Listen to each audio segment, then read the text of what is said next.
Na naging sunod-sunuran lamang umano kay namayapang dating DPWH Undersecretary Catalina Cabral ang Section Chief ng Programming Division ng DPWH pagdating sa inclusion ng mga proyektong sinasabing ni-request ng mga mambabatas para sa proposed amendment sa national budget.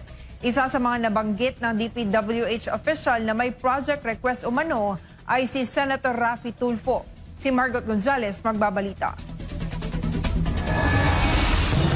Pinasubpina ng Sandigan Bayan 3rd Division ang mga dokumentong hawak ng testigong si Engineer Gerald Longoria, Programming Chief ng Planning Division ng DPWH Central Office, kaugnay ng mga proyektong hiniling umano ng mga mambatas na mapondohan noong taong 2024 at taong 2025.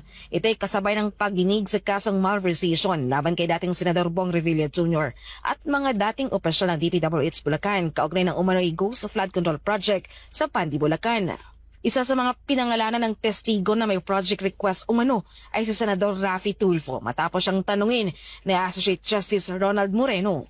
Ayon kay Longoria, ang listahan ng mga proyekto at proponents na in-encode ng kanyang tauhan sa database ay nakabatay lamang sa verbal instruction at listahang ibinigay sa kanya ni dating DPWH Undersecretary Catalina Cabral. Sinabi naman ng prosecution sa media na mayroon silang hanggang hapon upang maibigay ang mga dokumentong nasa ilalim ng subpina.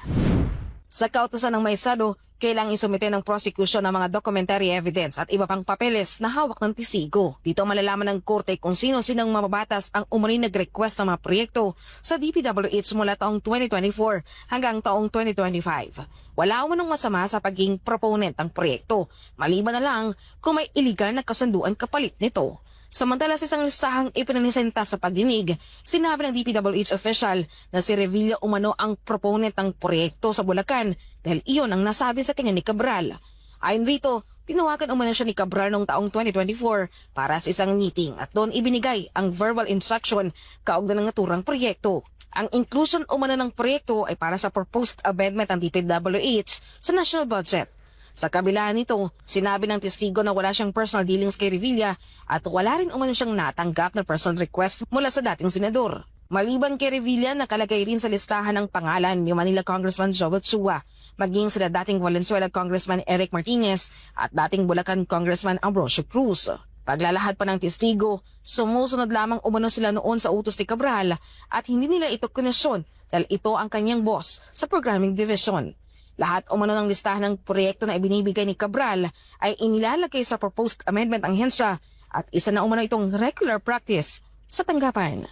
Para sa Diyos at Pilipinas kumahal,